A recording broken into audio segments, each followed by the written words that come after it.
It seems only natural that sim racers are drawn to the fastest classes of cars available to them. In the case of rallying, that tends to be two main categories: the cutting-edge, sophisticated and balanced WRC cars, or the brutish, wild and square-jawed Group B cars. It's easy to see why this is the case. If you have even a passing interest in racing, then you obviously have some affinity for speed, which these car classes are packing more than any other. But I think people are also attracted to the prestige. There's the perception that they're the best cars and therefore they're driven by the best drivers, and everyone wants to be the best like no one ever was. That said, variety is the spice of life, so I want to make my case for why I think slower cars are way more fun to drive than I think many people give them credit for, and why you shouldn't ignore them. And personally, when I think of slow cars that are fun to drive, you can't go past the classic. The gold-hauling, polizia evading, self-preservation society vehicle of choice for 1969, the Mini Cooper. There's a few things that make this car stand out from its modern counterparts, and the first thing is obviously its diminutive size. It certainly is what it says on the tin, and I really like that about it, because it makes the stages and roads that you're driving on feel way bigger, and they really are. Even those windy Argentinian stages begin to seem roomy. Outside of the novelty of it, it actually comes in handy for the way that you need to drive this thing.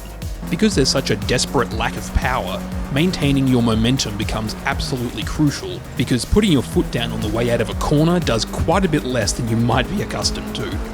This is exacerbated by it being a front-wheel drive, so the constant battle with understeer and the lifting you'll inevitably need to do to manage it ties it all up together with the small size and the slow speed as being a very different driving style and a real breath of fresh air if you've gotten just a little bit too comfortable sending it full throttle around corners in a modern all-wheel drive car. So, clearly, I love this car. But with that said, I appreciate that not everyone finds front-wheel drive cars enjoyable to race. But fear not, I've got something for you tail-happy tweakers. Feast your eyes on this glorious machine, the Polski Fiat 126P. 55 horses worth of rear-wheel propelled big dick energy. Now, in some ways, this car is like taking the Mini and turning it up to 11, or turning it down to 9, depending on how you look at it.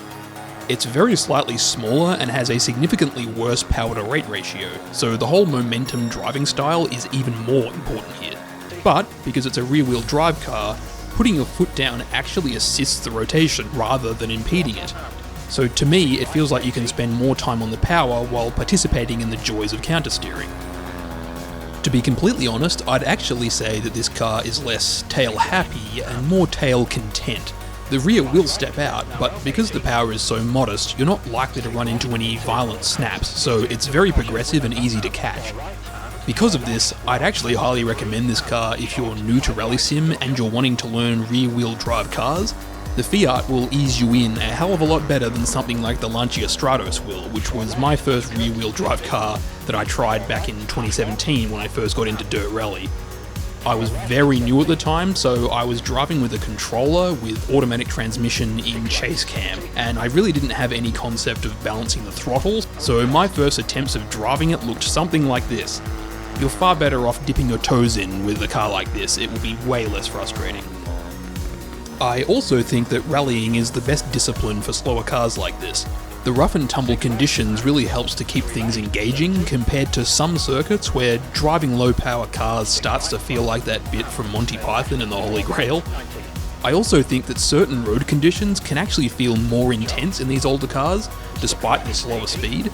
A lot of the modern cars have much more sophisticated suspension and they will soak up major bumps and shrug them off like it's nothing. Whereas in these Goldie Oldies, you'll start to get thrown around quite a bit more, which is pretty fun. So yeah, if you haven't tried these cars or you just haven't driven them in a while, definitely give them a shot. I think that they're absolutely worth putting time into, at the very least as a palate cleanser. If you have any favourite slower cars that you'd recommend, let me know about them in the comments. Hope you guys enjoyed this. Be sure to like and subscribe if you want to see more content. Until next time, listen to Radiohead.